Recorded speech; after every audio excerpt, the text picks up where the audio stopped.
Magandang araw! Ako po pala ang inyong kaibigang Rai, at ako ang magsisilbing tagapagkwento ngayong araw na ito. Ngunit bago natin simulan ang ating kwento, narito ang mga salita na malimit nyo lamang marinig.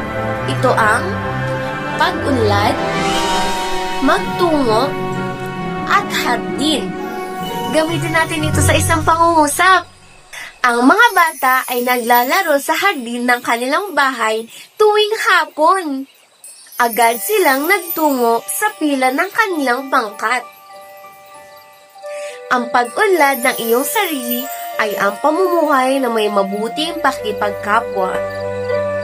May tanong ang iyong kaibigan. Naranasan mo na bang mainggit? Ano ang nagtulak sa iyo para maramdaman ito? Halina't alamin natin sa kwento ni Angel. Ang ating kwento ngayon ay may pinamagatang Mami ni Kuya, Mami Ko, na ikwento ni Segundo D. Matias Jr. at iginuhit ni Gani Madueño. Ang Kuya Victor na naman? Si Kuya Victor na naman. Si Kuya Victor na naman. Si Kuya Victor na naman. Ako?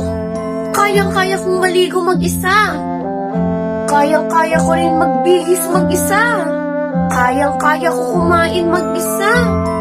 Kayang-kaya kong magtungo sa school bus ng mag-isa. Kayang-kaya kong magbasa. Angel! Lagi na lang si Kuya Victor ang inaasikaso niyo, Mami. Samantalang mas bata ako sa kanya. Si Kuya Victor, mas malaki pa sa akin. Angel, pero iba ang kuya mo. Hindi siya kagaya mo o ng iba pang mga bata.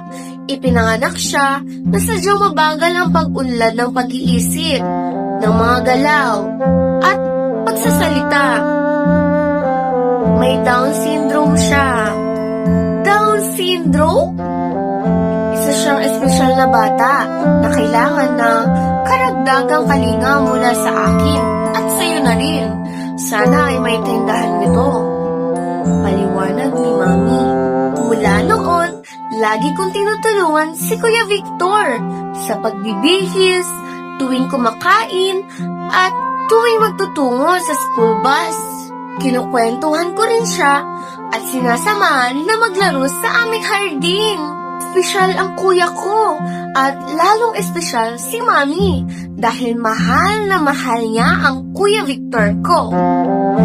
Bakit kailangan nating mas bigyan ng atensyon ang mga batang may Down syndrome?